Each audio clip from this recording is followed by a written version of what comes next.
All right. Well, we are going, Mr. Wendell Young. Thank you very much for joining the High Button podcast. I appreciate you waking up at what time is it there again? It's before 7 o'clock. It's before It's fine. 7, so you're waking up earlier at the office. I appreciate this. Thank you very much. You're very welcome. So, what part of Halifax did you grow up in? I'm a North Ender, proud North Ender, and people that knew the North End years ago, when I say I'm from the North End, they raise an eyebrow, like they're like, "Oh, the North End," because it was known as a little bit of a rough area growing up, and we didn't know any different. We just thought every section of town was was a little rough. Yeah. What it was back then was what are the name? Was Jenny's around back then or Cousin's Yep, Diner? It was yep, around back yeah, then. they're Both all of them. around. Yeah, there's North End Beverage Room. There was a bunch of places that were around that don't exist now and live a legend. That's awesome. Was the fire courts there? People still play hockey there and basketball to this day. Were the courts there? Where I'm not Like, sure where so if you go across from Cousin's Diner, there's a fire hall. Fire Hall. So that was my school area. My school was there. St. Stephen's was there, where the courts are. That was our recess area, and if you, just up the like part of the hill, because it was the two schools. We shared a common yard there, but yeah, my school was a part of the tennis where the tennis courts are. That's where my school was. Well, for me growing up, I grew up in Clayton Park, but I had friends that lived in the North End, and they had they would always freeze the court, and people would always skate there and play hockey. Is that Yeah, where it kind of started with you? more my backyard actually. My dad would, Backyard. yeah. I've got older brothers and stuff, and like people ask, when do you start playing hockey? I go, I don't even remember putting on my skates. I don't remember playing hockey. It was just natural. I think Yeah. it's. Do you remember walking your first step? No, it's like it. I think it's a Canadian thing. Um, Ironically, I have a funny family picture. It's a picture of my dad. We're on, I think, Chocolate Lake. It's my dad and my siblings, and it's a family picture, but I'm the only one that's not in the picture because we were playing hockey. My feet were too cold. And I still remember that I was sitting in the car crying, eating crackers because my feet were too cold. And ironically, I'm the one that goes on to play pro hockey. That's awesome. That's incredible. Chocolate Lake. Do people still skate on that now? That's awesome. When did the I guess decision come to play in the net? How did um, that work? Was it your parents? Was it you? How did it work? no, I played defense my first year. Like it was like a 6 year old or whatever it was, 5 or 6 years old. And I wanted Bobby Orr was my hero. I was number four, and I wanted to play D and all this stuff. And because we back then, at one time, you only had three channels, and then we ended up getting cable came into existence, and we got all the Boston stations. So we ended up getting the Bruins and the Red Sox and the Patriots. At one time, we had Hockey Night in Canada, and that was it.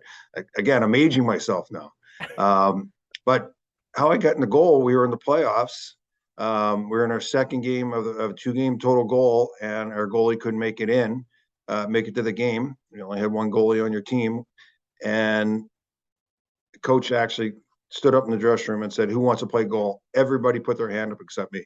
I didn't want to play goal, and my older brother played goal, Daryl. I had no interest. My dad goes, "Are you sure you don't want to play it?" No. And then all of a sudden, the coach said, "Wendell, you're in. I can't pick amongst everyone else. You're going to play goal." And so I No went way. in. I like against my will. Like I didn't want to play. I got in, and then the first puck. To this day, I still remember the first puck hitting my blocker, and it was the coolest thing ever. And I'm like, "This is great." I end up with a 10-0 shutout. I had like 4 shots, and I thought it was the greatest thing ever. And then the next game, our goalie's there, and again, being a 5 or 6 year old, I couldn't understand why I couldn't play goal the next game because I wanted to play so bad. And I, you know, if you have kids, anyone has kids, and you can't reason with them and you can't get through them, that was me back then. I still remember in the Halifax Forum, I'm down the hallway and my dad, I'm crying because I want to play the next game. That's how much I wanted to play. And my dad was trying to reason with me. No, but your goalie's back. You got to play D. And no, I want to play goal. It's one of those ones, and couldn't get through. I've had moments with my kids like that, but I feel bad for my dad at that moment because I wanted to play goal so bad. And next year I ended up playing goal, and there was something there for me. That's incredible. That's that the fact that you didn't put your hand up and you I ended up I getting had picked. no interest in playing goal. Do you ever talk to that coach? Like, thanks I for have picking me. like in the it was Mike Martin, and I still remember. And I in the in future I've had conversations about my my future being. You think a lot of things like in life, not just in sports, but certain things that happen or somebody has done that can change your life. And that was one of the things. It was a life changing thing for me. It was a life changing thing for my family. Wow, that's all. That's incredible. Um, I had a question. I was looking at your hockey elite prospects. What you played as an underager for the Cole Harbour Colts, but I'm not sure back then what league the Cole Harbour Colts were in. What was It would that it league? would have been the Metro Valley League. But like Uh, junior, was it so it was be Halifax Lions. Antigonish had a team. Bulldogs? Yeah, like I'm trying to think who else. East Hants had a team. Halifax, Dartmouth had a team. So it was Metro. Basically, it was the tier two.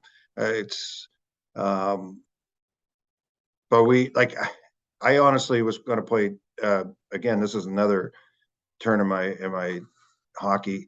I was going to play for the Halifax McDonald's because I was one of the original members of the Halifax McDonald's. I was going to play again.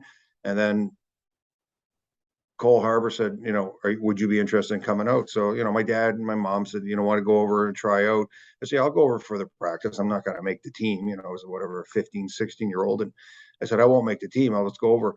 Like after the first practice, they offered me, you used to have to sign a playing card type thing. Yeah, And they offered me the position. And I had to hold off because literally my parents said, you have to go tell your AAA coach and the team that you're moving on from them. Like you've committed to them, you got to face the face it music. that you're going to move on. And I ended up going on and actually had fortunate to have a really good team. We won the league.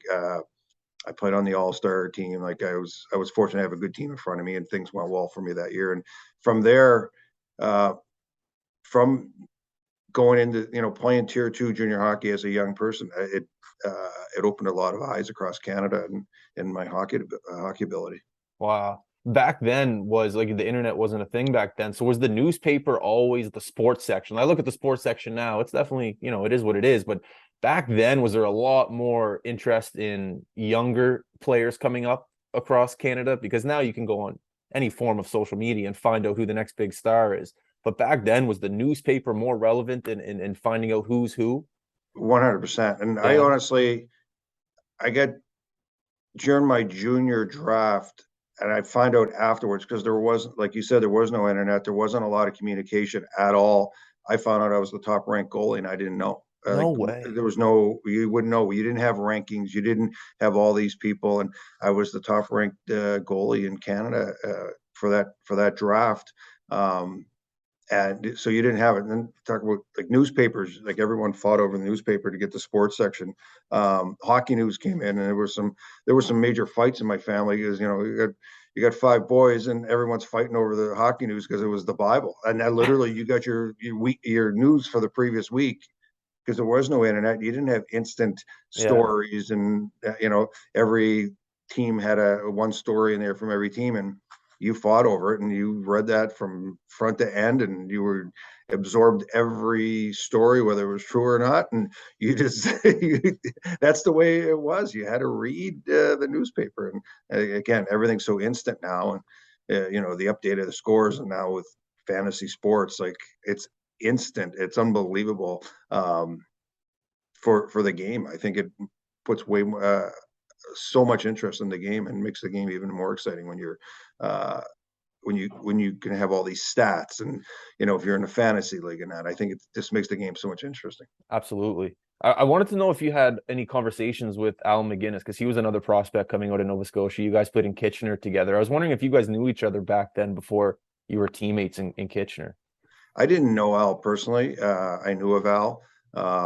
We actually roomed together for 3 years in junior also. Oh, And did you? Mike Eagles from Sussex, New Brunswick, were the three Maritimers on the Kitchener Rangers, and they used to call us the Maritime Mafia. That's what they used to Oh, call. yeah. We were fortunate. Our first year, we lost in the World Cup final with a team that Kitchener had the worst junior team the previous year, and it was Brian Bellows. It was the Brian Bellows sweepstakes to get in junior, and he ended up playing for the team. And then Al came along, and Mike Eagles. There was a ton of players on our team. And the second year, so my first year junior, we lost in the Memorial Cup. Second year, we won it. And with Al, I always carry on about the second our Memorial Cup. But my second year, my defense was Dave Shaw, maybe played 10, 15 years in the NHL. My other two defensemen were Scott Stevens and Al McGinnis. So made life easy for me when I played junior hockey. Oh, that's incredible. Man, playing in Ontario, were you 16 in your first year up there? I was 17. I would have been 17. I'm an August birthday, so I would have been 17 playing. So, there's always stories about when kids leave home at a young age, it's tough to adjust, especially up in Ontario. Now you have the queue and you could play at home, but like leaving, was that tough to find your groove that young of an age? Yeah, it's tough. I think it's, and I have a lot of sympathy for the kids these days. They take off, especially there's so many places where all the prep schools and everybody leaves home. They're leaving home at like 13, 14 years old. And, I was 16, 17, and I had a tough time the first part. I wasn't playing a lot away. I was fortunate that I live with a great billet family, still stay in contact them to this day. The kids were little back then, and now they're big people with their own families now. So, and we stay in contact. And I think I lucked out. Kitchener's a great place. I wasn't used to it. It was the first time I was on an airplane when I was 17. Oh, yeah. To fly they took me on a tour of Kitchener type thing. It's the first time I ever was on an airplane. Wow. Coming to the North End, there's not a lot of people were flying those days. Wow, that's a cool feeling. That's awesome. Where was the airport back? Was it just Halifax Stanfield? At Halifax Airport, yeah. Yeah. I flew into the big city of Toronto, and, and someone picked me up and drove me up to Kitchener. So it was all, just all new to me. And didn't know if I can play. Like, I didn't know if I can play AAA hockey, and that's that whole progression. I didn't know if I can play Tier 2 junior, and then I really didn't know if I can play major junior, and I thought I might go there for a while, and I'll be back in Halifax, probably playing for the Cole Harbour Colts. And if that was the case, nothing wrong with that. No, nothing wrong at all. So at what point did you have that conversation with yourself? You're like, okay, Wendell, you're pretty good at stopping this puck. How maybe I can turn this into a pro career, maybe somehow make some money. At what point did you have that conversation with yourself? Probably after I got drafted, because I never thought I was good enough for junior hockey, and there was be no way. And I still remember having the conversation.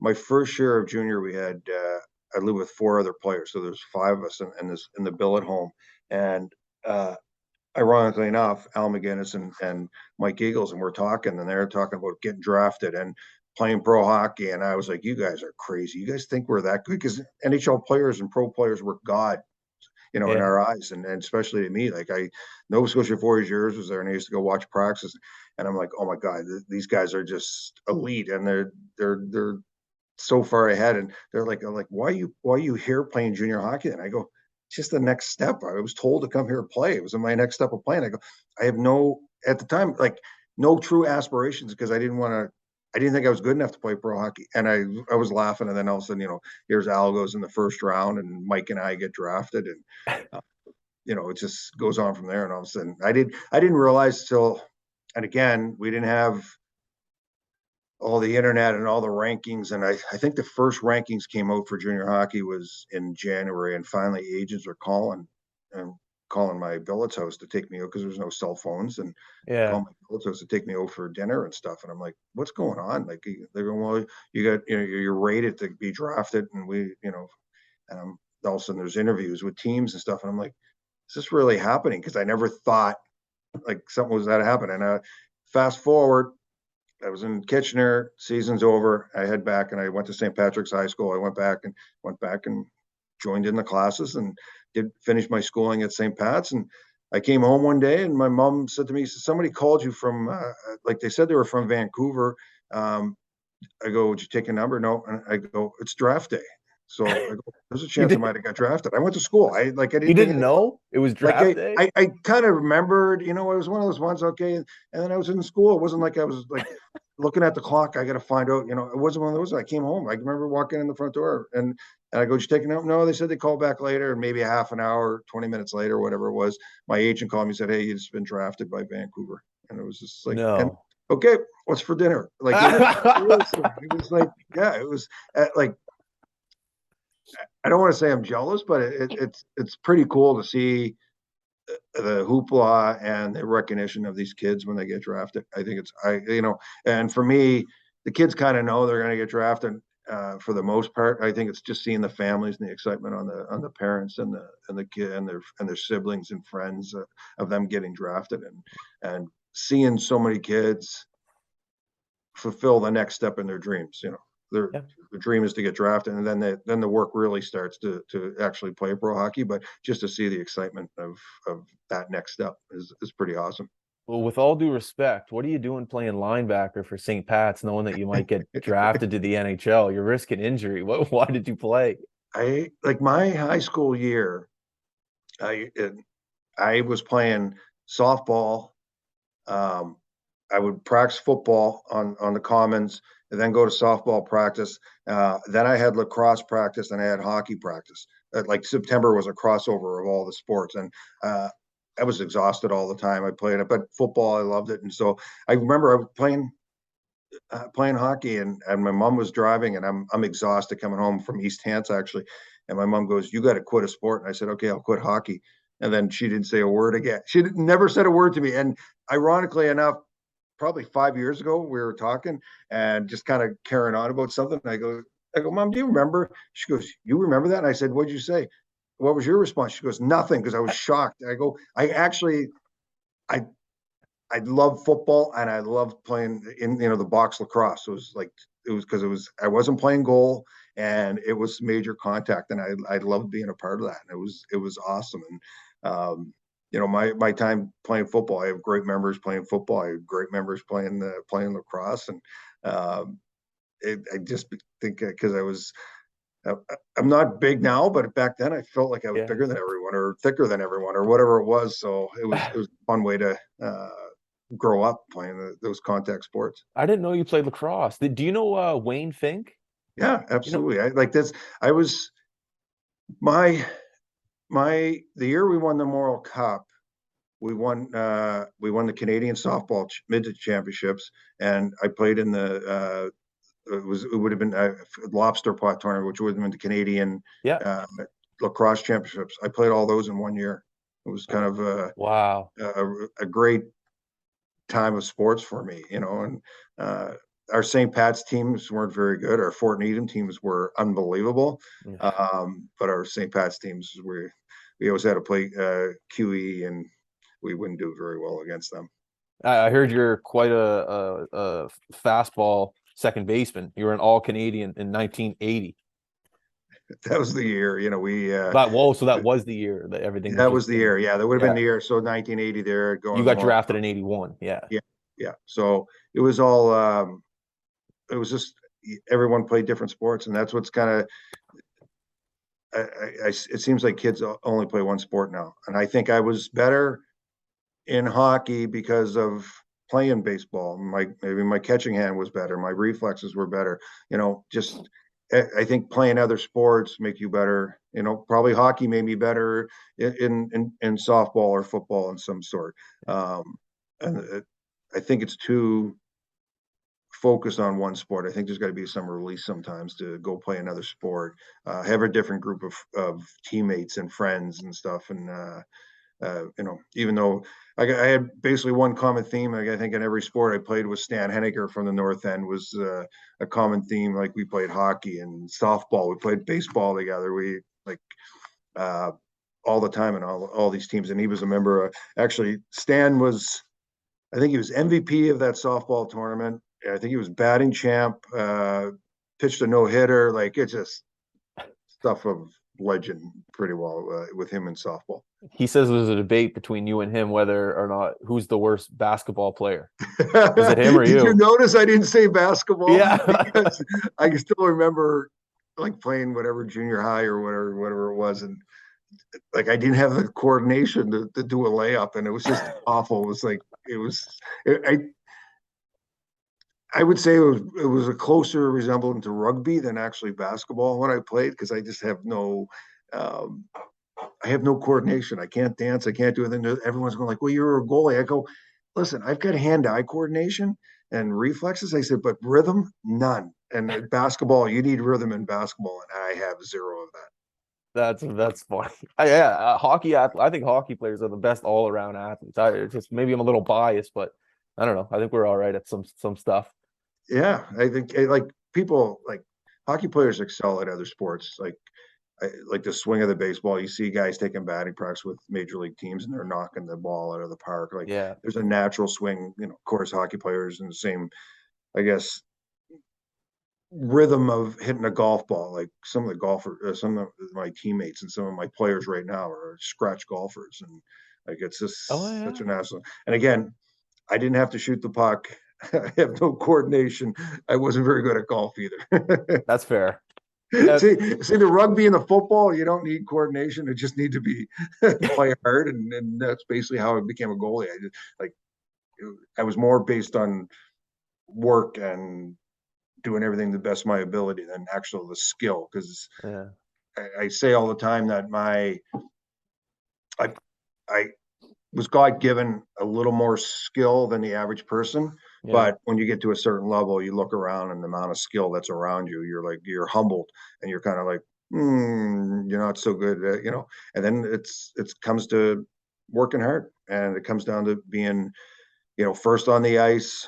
And I tell players all the time, don't give the coach a reason, don't give the general manager a reason to send you down. Like, be the first on the ice, be the last off, work hard at every drill, be in shape. Yeah. Just don't give a reason. And I feel when I let it as a GM, I feel if I let a player go, I'm compelled to give them a reason why I'm letting them go. And I said, just don't give them a reason, and things will be good. Like, whether you stick with that team or the next team, like, don't just do your best. And that's the way I see my career as, I think there was a lot more talented goalies around me, but I think I was a good team guy, and I think I worked as hard as I could on and off the ice. I have so many more questions about the GM side of things. I do need to ask one more question just about pro hockey in general. Not in general, just a funny question, kind of, because I mean, Stan and I were talking the other day, and he said that when you guys talk, you talk for hockey like 10 minutes, and then you guys just talk about music the rest of the time. Apparently, you're a big music guy. And I know one thing about pro hockey is that concerts come and go through rinks. And if you look at your stats and where you've played, I was wondering if there was ever a time where, a favorite band came to town or something, and you just kind of hung out and got to see it or got to meet the band or something like that. Did anything like that ever happen in your career where you got lucky and the stars aligned? Well, I've been to a million concerts. Like, this is Yeah. kind of my, I don't golf, so concerts is kind of my, my outlet. I love seeing them. I've been around. It was funny. Stan and I were talking about music, and that's what we get onto, because we have the same music taste and stuff. And then I just sent him a shot, and then me and James Taylor, or I forget who else they had, or I sent him one that I was in a picture with Eddie Vedder from Pearl Jam, and Pete Townsend and Billy Idol in the same picture. Like, just I'm lucky. I got a friend that runs our building. So every once in a while I'll get to meet somebody in the band, like, good East Coast. I hung out ironically with Great Big Sea on St. Patty's Day. So that was No. kind of really cool. I went to their concert, and I didn't know them, and people I was with knew them, and we're sitting around just talking, having a beer. And finally, I at the time I had my Stanley Cup ring on, and they looked over, they go, "What's on your finger?" And they didn't realize, that I had played hockey. And all of a sudden they realized it was me from the Maritimes, and they didn't even catch my name at the time. And all of a sudden it just became, I'm asking about music, and they're asking about hockey. And it was a really cool evening. And I get like, I've seen U2, the Stones, you name it. Like, it's, Aretha Franklin, like the whole Jack Johnson, like, and there's a whole array of music that I've gone from. Uh, I've gone.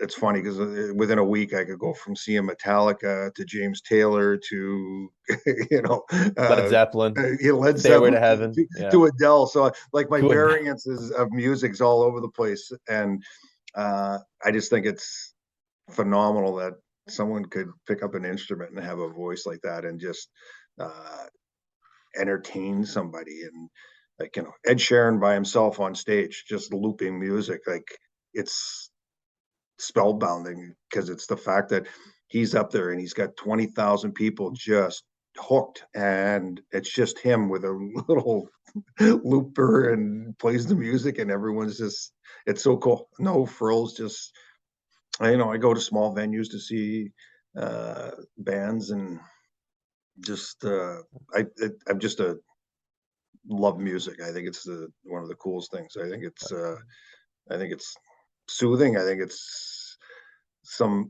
medicine for some people. They Yeah. need the music, and I think it helps them through life. And for me, I like the sound, but I'm also amazed at almost like it's almost like a Broadway play. You're seeing, something being created. It's awesome. Yeah. You're in a great city for it, just to see it live too. That's awesome. There's so much music to be seen here. It's crazy, and it doesn't matter what genre of music that you want to see. It's here, and I could go see a show every night, and that's one of the things about being living in a big city. My kids are very fortunate to grow up in Chicago because everything they've got a chance to experience. Yeah. Music to theater to art, whatever they want. It's pretty cool. Going through the resume of your hockey experience, would you say that the Stanley Cup championships in Pittsburgh and the people that you got to play with, some of the Hall of Famers that were there, would you say that was some of the most memorable times of your life? You list, obviously Lemieux, Yager, Coffee, the list goes on and on of the guys that you got to play with. Do you still pinch yourself and say, "Wow, I experienced that"? Absolutely, and when you're in the moment of being on the team, they're just teammates, and that's the way, and that's the way I think they felt about, playing with me or whatever. It's just the weirdest teammates, and that's the way things ran. It was like somebody got too big on their britches, we bring them back down, whether it was Mario or me. Like, we there was no, oh, he's Mario Lemieux. At Yeah, the same time, we're in a game and it's Mario Lemieux and Wayne Gretzky, and we're playing against, Edmonton or whatever. It's like, guys, do you realize that we're playing in a game like two of the greatest players that might have ever played the game? Like I had still had that realization that, holy God, I'm playing against Mark Messier or whatever. And yeah, and the team, and you don't think about it as much when you're there. And Johnny Anderson, I used to play for the Toronto Maple Leafs for years. He was my coach here in Chicago, and told me one time, he goes, "Do you realize like how many Hall of Famers were on the team in Pittsburgh?" And he goes, "Think about your centerman." He goes, "You had Lemieux, Francis, Yager, and Trottier. Those were your centermen." He goes, and then you go to Mark Recchi, Paul Coffey, Larry Murphy. Um, we had Kevin Stevens scoring 50 goals a year, and like, just, he goes, Joey Mullen, Hall of Fame. Like, he goes, "Do you know how many Hall of Famers?" And it never really clicked until he said that. I'm like, that's unbelievable. Like, that I was, you know, I was just talking to Joey Mullen the other day. Like, he was my roommate. Like, uh, but it's, and again, any any team you play on in any sport, you have that bond. But when you win a championship, it's like, I've got guys that I play with in Pittsburgh I haven't seen in 10 years. Literally, if we're walking down the hallway, before we even got near each other, we would start laughing. Like, it was just, oh, that's you'd start awesome. giggling. And again, you talked about Stan, playing. When we'll talk hockey a little bit, and then we go on to music or whatever. And like, we've had reunions of championship teams, and we rarely talk about what happened on the ice. It's always like Really? stupid stuff guys did in the dressing room, idiotic things or funny things, and mostly like embarrassing things that happen to each other. And that's the way we go on. We don't talk about a specific play most of the time. We don't. It's Yeah, that's the funny. best. It's funny because you don't reminisce that much about what happened on the ice. Like, it was like, you know, everyone knows it was so cool that we did what we did on the ice. But the funny part, the human part, is like stupid stuff in the dressing room, or if you're going to talk about something on the ice, it was something dumb somebody did in a game or whatever. It's so funny. It's just, yeah. And again, being biased, I just think hockey players are so much more down to earth, and unaffected by being picked on with each other. It's a part of the process, I think, in hockey to pick on each other. And if you're not being picked on, you're a little worried. Like, why is Yeah, somebody exactly. picking on me? Because Yeah. you feel a little, they don't like me. Like that's the way it is. And again, maybe I'm biased with hockey, but I just think it's the greatest sport. Did anyone ever salute Yager when he walked in the room? Like Yags, like was it ever an inside nothing? No, Everyone left him alone with no, the salute? no, he No. was fine. No, like he was the guy we always threatened to cut his hair, you know what I mean? Yeah. And stuff. Maybe because I was jealous I didn't have any. Maybe that's why I was saying stuff. But no, you know what? It was just you come in and it's not like the, they were one of us. They're this like all these Hall of Famers, like they, and that was great because they didn't have the arrogance. And like Brian Trottier is one of the funniest guys. Like he's always giggling about stuff and like just laughing. And his stories take 5 hours to tell. And I used to always laugh. I go, I'm going to grab a coffee and I'm going to go for a run on the treadmill and I'll be back to get the punchline of your story, Trots, because he tells the longest story and he's laughing about 10 times before he gets the punchline out. But just hanging around with those guys was amazing. Just to, especially a guy like Brian Trottier that won 4 Stanley Cups in 4 years in the early '80s with the Islanders, just to hear the stories. Because again, you grow up on you've seen Clark Gillies and Nystrom and all those guys, so you get excited about it, and that's what you want to you just want to hear stories. Like I get to meet I had Phil Esposito and Tony Esposito as GMs in my career, and just sitting and talking stories, hockey stories about the Boston Bruins, which I grew up on being fans of. I'm just trying to absorb as many stories. And was this story true? You hear all these stories, and it was this story true? And you get the real Yeah. story sometimes, and it's just awesome.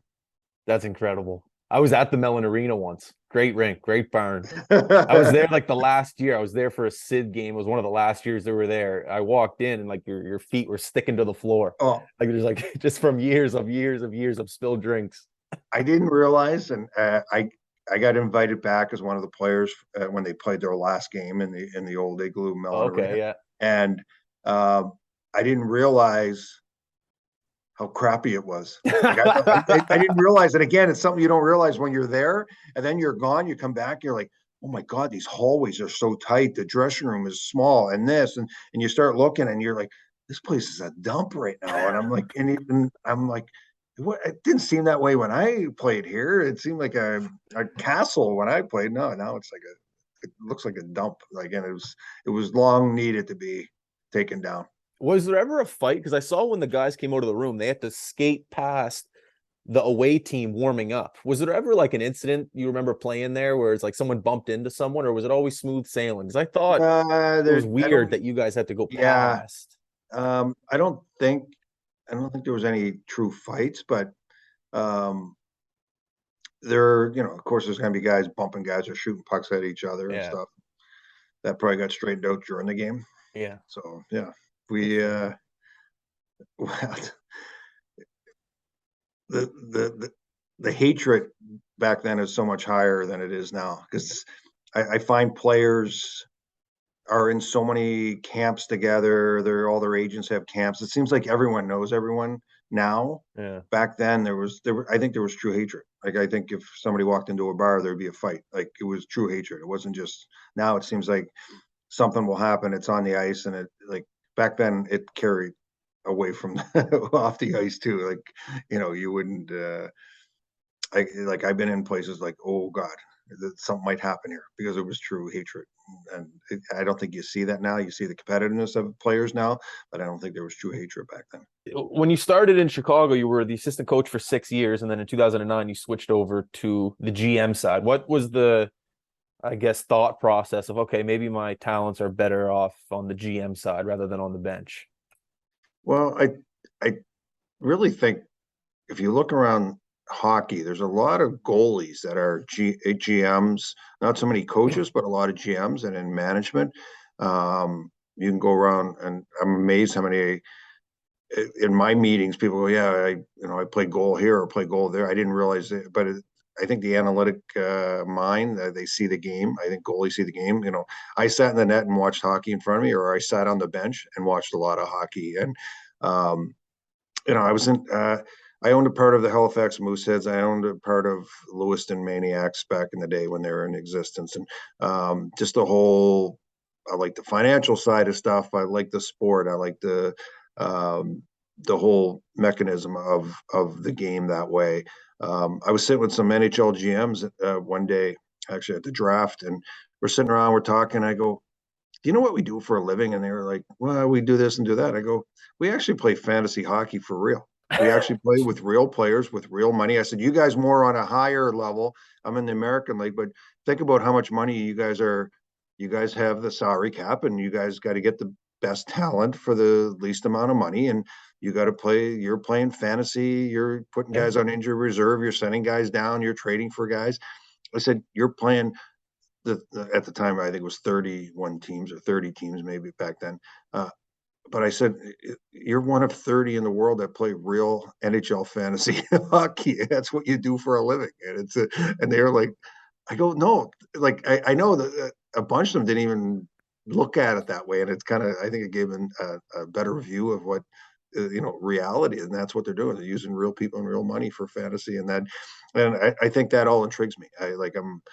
I'm glad I got to stay in the game. I, I've always had my, when I retired, Kevin Shoveldayoff, which is the GM of the Winnipeg Jets now, he was the GM here.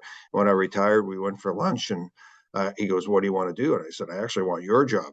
And he got a step back. He goes, "It's not available right now, is it?" I go, "No." I go, "But I think when you leave, I'd like to step into that job." And so in the meantime, between playing, I went into coaching for a bit. I was a Calgary Flames goalie coach for a couple of years. I still work for the Chicago Wolves on the executive side. Then I went into coaching, and then when Chevy left to become the assistant GM with the Hawks before he moved on to Winnipeg, Yeah. that's when I stepped into the position of GM. I'm like the guest that never leaves here. I went That's the from, best. yeah, Love you. yeah, it stems from our owner. Our owner's awesome. We have a great owner in Don Levin here, and treats everyone with respect, and treats everyone first class. Like, that's the big thing. Players that have played here, um, their best memories are playing for the Chicago Wolves because the way they're treated and the respect they're given. We're excited as an organization, not just having guys move up in the up to the NHL, but just being better people and appreciative of the game. That's what we want out of our guys, and it pays us back, so Yeah. much, with our reputation around of what our organization's about. It starts on the top from our ownership and filters down through me, and expectations are high. Like, I put high expectations on our coaching staff and high expectations on our players. But the one thing I said, you make them realize that we are so fortunate to be in the game. I'm fortunate to, basically, spoke the only thing I did is hockey, and how fortunate am I? And so it was funny last year. I said, somebody in hockey, I said, "How you doing?" He goes, "We're working in hockey. How do you think I'm doing?" Yeah. "I'm doing great. Like, this is what I do."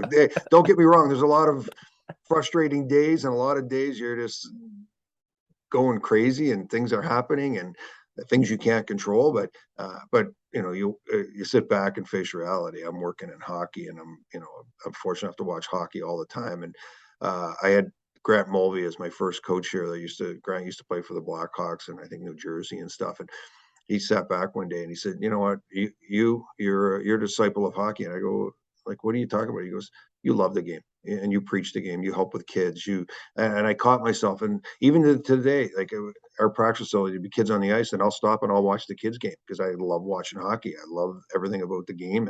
And again, we talked earlier about having access to all the analytics and stats and all that stuff. It just makes the game even more interesting. Like, instantly you're watching a game, and there's face-off percentages or whatever, Yeah.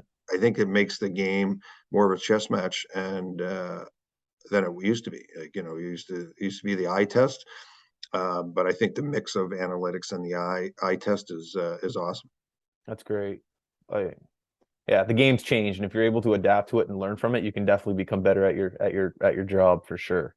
But Well, I want no, the sorry, you ones go. that the ones that stay in the game a long time, they adapt. It's simple as that. Like, the game's not the same. The basics of the game is the same, but the game has changed, especially the way you judge players through analytics. I still use the eye test, but I would use analytics as a part of the Yeah. help. And in reality, when you look back in the day, you know, goals, assists, plus minus, penalty minutes back in the day, those are analytics. Those are stats, and you use them to your advantage. And when I'm looking for players, the first thing I look for is their points and points per game, and you go from there. That's the basics of analytics. Then you can get really in depth, and you can actually paralysis by analysis, they call it, but you can go too far down that dark hole. But I think the combination of everything, and the GMs, you see the GMs that last a long time in the NHL, they've adapted, they've got people around them. And would you think that Jimmy Rutherford would sit in a room with a bunch of people that do just analytics? But that's what happens now. That's why people like Jimmy Rutherford and stuff last so long. So who's the GM of Carolina right now? Donnie Waddell. So Donnie Wendell, what's the how often are you talking to Donnie on a daily basis? Well, the organization, between their Donnie Waddell and the assistant GMs, every day, sometimes 10 times a day, depending on what's going on. Yeah. And it's, my daughter put it best, like, she goes, "You're never off," because I've taken calls on New Year's Eve. I've taken calls on Christmas Eve. Like, an agent would call because, we play on the 26th and I need a player or whatever. And I'm always working. Like, my phone's always on and I'm always working. And that's the nature of hockey. And that's the nature of the business now. That's, again, a change from years ago. Everything's instant. You do a player transaction, it's instant. Any communication, it's instant. If there's something happens in a game, the league office can see it right away. Back in the day, you used to have to edit VHS tapes, put them back and forth and put them in the mail, FedEx them overnight, and you might get a ruling on a hit, a week later. Now it can be instant. So, and again, that's the evolution of the game and the evolution of stuff off the ice that makes the game better. But yeah, we're in conversation all the time. Like, and there's a lot of things. It's not just on ice hockey. Like, I've got Russian players on my team that can't speak English. So I'm trying to find a Russian translator, or more so a Russian teacher. So we're going to probably do classes twice a week to let them be taught English, and at least, be able to have conversations with their teammates and that. We got one Russian that speaks zero English. I got one that can get by, and then the other one is kind of the interpreter right now, and he still struggles sometimes. But stuff like that, like getting a car. Like, do you have somebody to help them get a car? Like, not just driver's license. I've got Finns, Swedes, Russians, and now they got to get a U.S. Driver's license. So I'm making calls to, reached out to a buddy of mine that works in the driver's, what they need. They got to take, the road test and finding places. Like, it's just, there's a lot of things like that are not just hockey that you got to deal with. And, like, you got to, I always say I got 3 kids at home and 23 in the dressing room, because it seems like you're always looking after stuff and I things happen. believe it. And, it's a joke amongst management. It's like, that really wasn't on my resume that way. I'm not sure why I'm taking care of this, because it wasn't on my resume. This isn't something that's under my job description, but you do it because you're trying to do good for your players. And, as a GM, you try to get rid of as many distractions for the players, and spoiling them, I guess, is a better way to put it. But we try to eliminate all distractions, give them every avenue to succeed and get to the NHL. Wicked. I want to know what conversations are like with your brother Daryl. Is it more family? How is everyone? Or is it more, hey, have you seen this kid in Moncton last week? He put up 6 goals in 1 game. Like, what's that relationship like? Because I know he's heavily involved in this game we like to call hockey. Well, what are your guys' conversations like these days? It's a bit of both, actually. Yeah. It's like, I lean on him a lot for players and his opinion, especially in the Quebec League. But he knows players everywhere. Like, I'll throw out a name and he'll tell me what high school he went to. Like, it's crazy, his vast knowledge of players and things about them. And but I've reached out to him a lot on players and what his thoughts are. Last year I go, can I get a list of the tough guys from the Quebec League? And he rattled them off right away. He didn't even have to say, let me think about it. He Yeah, was yeah. rattling guys off. Or if I'll ask, like, is a right-handed D, overage, he'll right away, here's the guy you want. Like, it's just the vast knowledge. Yeah, we talk hockey um, quite a bit because, again, he's a disciple of hockey. He's been in hockey forever and love the game, love watching it. He watches a lot more hockey than I do. He watches so many games and sees so many kids uh, and truly, and with him, deep down, it's about the guys getting a chance to play pro hockey. He takes a lot of pride in having, in some way, having guys fulfill their dreams, whether it's the NHL, the American League, or East Coast League, whatever. Just that the kids can go on and be successful. That's great. Well, he scouted for Vancouver. You were drafted by Vancouver. I kind of skipped the question, but was it a little not bittersweet? Obviously, getting drafted by anyone in the NHL is unbelievable, but it's the West Coast. And you're saying when you're growing up on TV, all you could see was Boston play, or you said Boston or Montreal. You can't see anything out west. Was that like bittersweet? Was it like, if I play, how is everyone going to see me? That's the thing. And my first NHL game, I think my parents had to wait until the next morning to get the newspaper. And sometimes the Vancouver games didn't make the press time to make the press because it was it was being printed before the game wasn't over when it was being printed. But that's the thing, like, they don't get the Yeah, now you can watch every game and stuff, but back then, like, no one no one in my family saw my first game. So it's kind of a but everyone accepted it. Like, it wasn't that way. The same thing as I was talking about the draft. Like, it wasn't a thing, and it was just okay. was Let's yeah, move on. was what it Let's move on. was. Yeah, yeah. That's awesome. Um, Last question for anyone looking to have a career in pro hockey. It's such a I don't want to say a rare thing, but to be a player, then to move on to the coach, the GM side, and last as long as you're lasting. What's the one I think maybe personality trait or one skill set that you think that you portray to have this long career in hockey? What's one piece of advice you would give to that person trying to mimic your career, essentially take your job? I think it's just hard work. I think it's hard work. Try to be a good person. Try to do the right thing in the game. Like, as competitive as I am, like, I'm super competitive, but I still have friends that I'm really competitive with, like other GMs. My other GMs are some of my good friends. Like, we could be at each other, at game time and stuff, but then game's over, like, we're best friends again. And just um, show that you care about the game and everything. And again, it goes back to my career. I try to be a good teammate. I try to be the best teammate. I did whatever it took for the team to win, whether it's on or off the ice, for the team to win. And I think that's a big thing.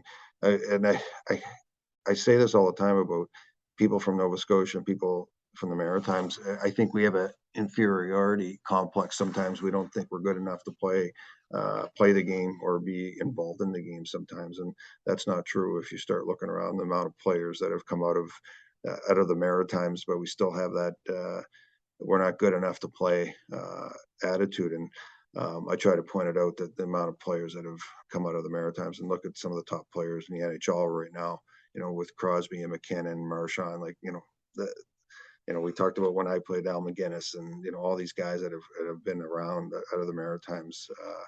I think it just comes down to, I find that on most teams in anybody from Nova Scotia or the Maritimes, they're the most well-liked guys on the teams, and a lot of times they become captains because they put their head down and they work hard. That's what you have to do to succeed. Well, I'm sure your brother Daryl tells you about the talent around here is it's up and coming. We're at tournaments probably every second weekend, and some of the things these kids are doing now, it blows my mind. I'm not that far off from playing, 10 years ago, but what they're doing now compared to 10 years ago, it's unbelievable. They want it, they're hungry, and they're playing the right way. They're playing the Yeah, right way, these kids. it's the game is the skill level is off the charts. Yeah. It's just because now, again, specialized skating, nutrition, like, they're so far ahead, and that's why the NHL is so young, because they've been trained since such a young age. They're ready when they get a lot of players when they get to the NHL. They're ready. They're saying, "Oh, they need this time." Some of them are ready right away because physically they're ready. Yeah. Skating wise, they're ready, and it's not. They don't.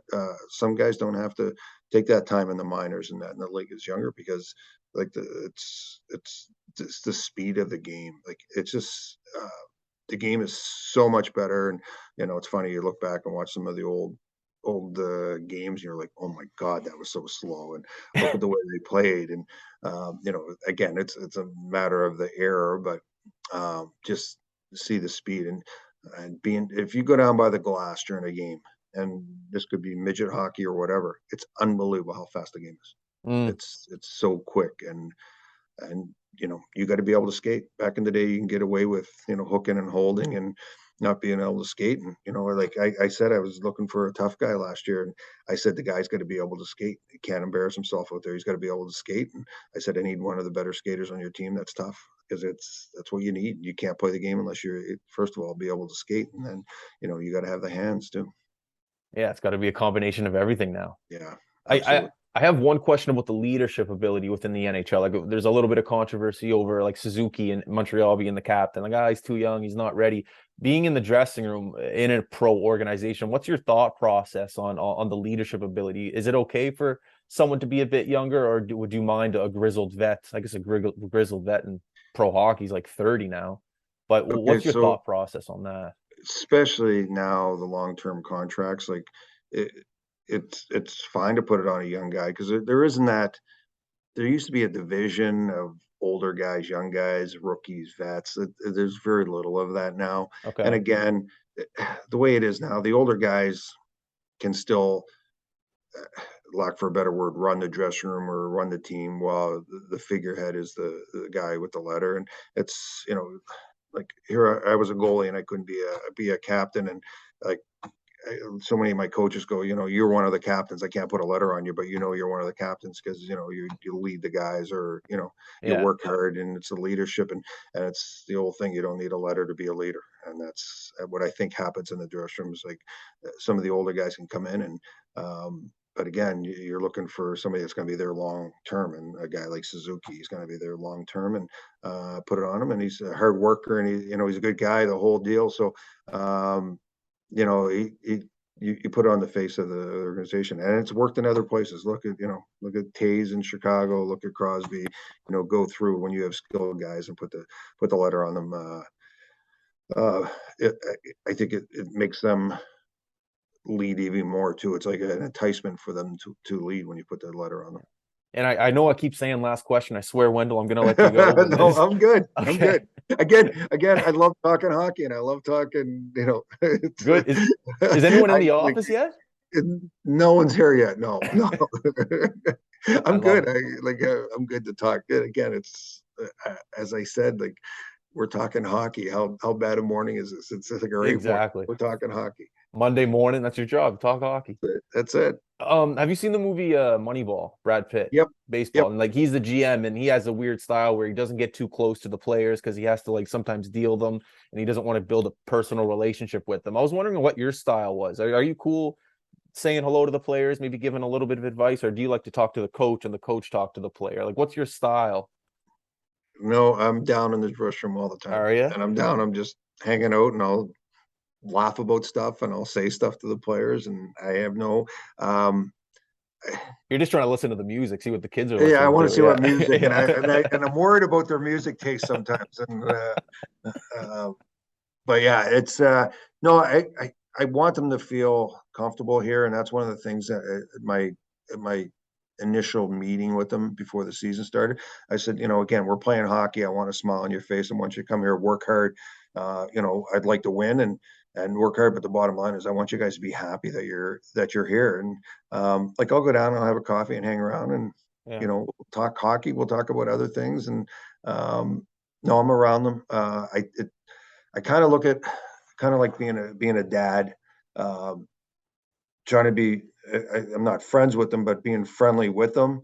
But the respect factor is still there. Like when I speak about something that needs to be spoken about, they'll listen. It's Mm. not. They know the difference between me being serious and me carrying on. And when I'm serious, they better listen. And it's like that same being a dad situation, I feel. And no, I know a lot about the players, and this day and age too, it's communication. It's not, you got to know the players. You got to know about the players, and you want to know about their families. And it's the thing. I'll be having a coffee, and I'll go, hey, where'd you grow up at? What, you got brothers and sisters, and you find out about the families, and because you're going to be around them. So you're going to be around them all year, maybe for multiple years, and it's it's it, it's a very again, that's the evolution of the game. Everyone knows everyone. I had a player call me Mr. Young the other day, and I go, I haven't heard that. I go, that's my dad. I go, that's not me. I go, you got to call me Wendell. I don't want to be called, Mr. Young. He goes, okay. I go, no, I get the respect factor, but please, come on, like I'm going to see a whole bunch. Just leave it at that. So, but yeah, the being around the players, like I'm around all the time, and I'll carry on with them, and just we're all in it together, and we our organization has a thing. We have a core covenant. It's about the whole wolf by itself and the wolf of the pack. It's stronger. That whole thing. I think it was by Kipling. But the first thing on the core covenant is family first, and that's when I tell them, kind of go over the core covenant with them. I go, that's your immediate family, which is your parents and your siblings, but you have a hockey family too. So get to know your family in here, and again, everything you do, you're representing the Chicago Wolves, but you're all representing your family, and your family is your parents and everybody, and it's your teammates. And if you're not working hard, you're disrespecting your family. If you don't back check hard, you're disrespecting your teammates, which is your family. So I intertwine all that, but that's truly, we consider ourselves a family. That's great. Must be nice to go into work every day knowing everyone's on the same page, and it's another family. That's great.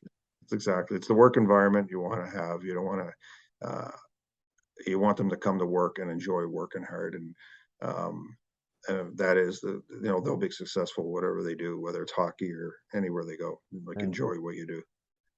Who's behind you, the bobbleheads? Who is that? Who's up there? Who do I have? Brandon Perry, Norm Miracle, Brian Noonan. These are all who else is up there? Johnny Anderson, Steve Molte, Curtis McKenzie. I think Kari Lettman's up there. Wow. Ben Simon. Yeah. Whose helmet's that in the back? That one there, I think that's Chelios or Al Secord. We had a 25th anniversary here, and again, Chelly played here and Al Secord played here. Oh, And they're yeah, he legends in did. Chicago, Yeah. so they both played here. And actually, when I took over GM, that was my first move to bring Chris Chelios in, and Was it? it was awesome because Chelly's around here all the time, and again, it's hockey. He's humbled, and just he was awesome for the guys to show them how to be in shape. Like, he was just like, literally, we have a dry sauna in our dressing room, and there's I a was gonna. bicycle in there. There's a bike in there, and for anyone that doesn't know, it's called a desert ride. So it's literally, you go in the dry sauna with a bike, and you ride the bike, and you have jugs of water, and you ride, and you basically flush everything out of your system. And he's famous for it, and literally a bike still in the dry sauna. People still do it. And I had some players go, is that just in there as a memorial type thing to honoring, Chris Chelios? And I go, no, guys still use it.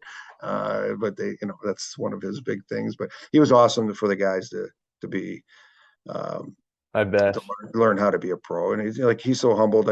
We had our first home game, and everyone's gone because Chris always works hard after, and it's like a freak of nature. Like, he stays in shape and stuff. And he asked me where the guys go for a beer after the game, and I said, over this local spot. He goes, do you think they'd mind if I come over and had a beer with them? And I'm like, they'll freak out to have a beer with you.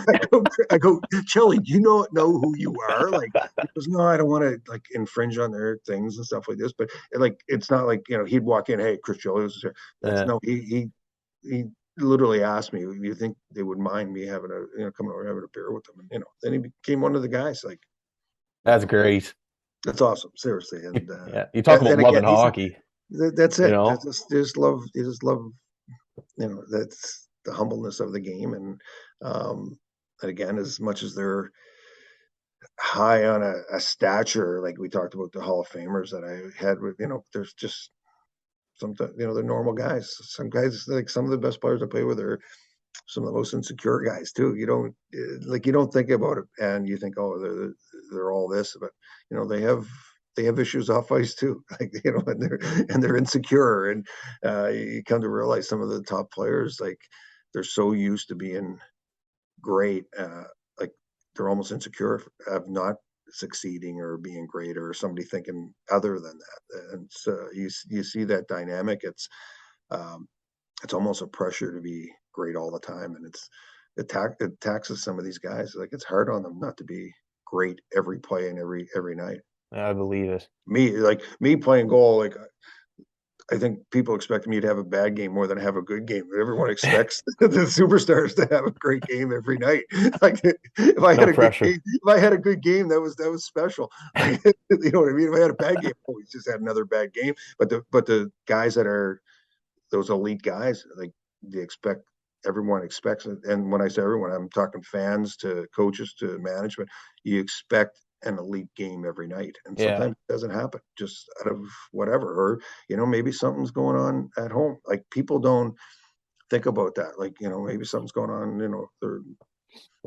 I don't know, his wife's having a bad pregnancy or whatever, something happened, we got bad news about, somebody in the family or whatever. Yeah. People, and then they go and have a bad game and everyone's criticizing. You don't know the whole story. And Mm. that's what happens. And again, I'm a fan of sports and I see it, and I think that way myself. And sometimes you get to step back going, something might be going on, in Yeah. their personal life. Who knows? Do you have a story about the Battle of Pennsylvania when you were in Pittsburgh? Well, when I first went to Pittsburgh, I was in the Philly organization for a year, um, played probably a half dozen games for the Flyers. I played for Hershey, their farm team, and we won the Calder Cup. And that year I got traded to Pittsburgh. Now, the old Philly Spectrum, the Penguins hadn't won, I think it was 48 games going into from Pittsburgh. Pittsburgh hadn't won in Philly in 48 games. My first game back, we ended up breaking that jinx, and there was a whole big thing. Wow. Like, there was a thing on one of the radio stations, everyone bringing their Lucky Charms and stuff like this, and people were bringing in obscure stuff and we promoted it. Let's break the jinx, and like we had like a chip out of a seat from the old Three River Stadium where Willie Sturgill hit the seat, broke the chip, the thing, or the guy had it as his lucky charm and brought it in and like basically donated and like this. And we end up breaking the jinx after, I think it was 48 games going into an arena and not winning. And then we won. So, but that back then the battles were hard because both teams were really good. And there was some hatred. And I know when I first went to Pittsburgh, one of the big things, we brought in some tough guys. Like, we had some guys that would drop them, and we had Lemieux and Coffey and all those guys on the team. But I think we had the toughest team in the league, and I think we had the most penalty minutes in the league. Wow. People don't realize because the battles were heavy. Like, we'd go into Jersey, and Danico and McKay and all these guys were there. So there was back then the Battle of Pennsylvania. It was really a battle because there were some heavy scraps every night. Oh yeah. So I learned about it through watching Sid, because before they would show the ABC broadcast, they would hype it up by showing the history of it. And then you're It like, got whoa, nasty. I Yeah, didn't really watch Pittsburgh play before I saw Sid, and they show the history, and you're just like, whoa, it's yeah. crazy, some of the things, like some of the highlights from those battles. Incredible. And before, I was a member of the Penguins. Like, Philadelphia had some bragging rights too because they had won Stanley Cups and in the '70s, and Yeah. Pittsburgh hadn't won any. And I was fortunate to be there for their first two, and it was kind of the turning of the tide. That Pittsburgh had some pride and had some bragging rights, I guess, more than anything. Awesome. All right, Wendell, I'm gonna let you go. You're the man. Thank you very much for joining the show. This yeah, you covered everything I asked with you answered every question with love and passion. And how long you've been working in pro hockey, you still sound like you're a kid on the first day of the job, so you can tell you love what you do. And like, again, I really do appreciate you coming on. Justin, appreciate it. Again, I love talking hockey, and anytime you want to talk hockey, I'm in for it. if we ever start a music podcast, you might be the first guest. So then we'll just talk strictly Yep. music one day. It'd be Awesome. great. Thanks, Wendell, thank Justin. you. Enjoy the Thank rest of your you. day.